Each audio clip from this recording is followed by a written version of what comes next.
One of the biggest ways that you can tell what attachment style your ex is by the things that they say to you at the time of the breakup. I'm Benny Lichten-Wallner. I help people get their exes back, and one of the things that I do when I'm on calls with people to try to get their ex back is to understand their story and to understand the attachment style of their ex. What people say to you as their breakup reason, if they even give you any, is indicative of their attachment style.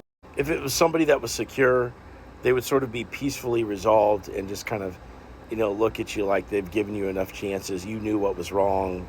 They've talked to you about it many times, but in a peaceful and non-triggered way, they would just be sort of matter of fact with you, like, look, it is what it is.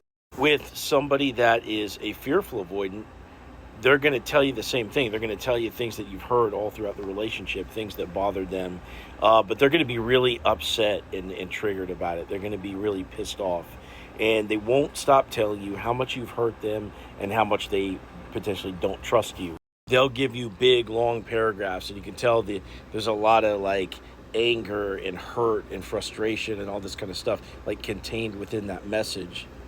That's what a fearful avoidant is going to do. A dismissive avoidant is going to do one of three different things. They're going to disappear entirely without any explanation whatsoever. They're going to give you sort of vague blanket reasons like, hey, we're just two different people, blah, blah, blah. They'll pick some impossible circumstance like you being two different religions and you were that way the whole time anyway. But then they'll say, oh, we're just, we're two different people. We're different religions, blah, blah, blah. So again, giving these sort of vague blanket reasons that don't really make sense. And then lastly, they'll do little reasons that, again, don't make sense, where they'll tell you things that are real, things that bothered them from the past, but there were things that they never brought up to you. And this is just evidence of their conflict avoidance in the relationship, where everything's stacked up and now they're telling you everything at once after they've already made their mind up to break up with you. Usually anxious people aren't going to break up with you.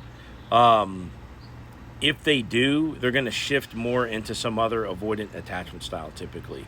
So you'll see them act more like a fearful avoidant or possibly even a dismissive avoidant.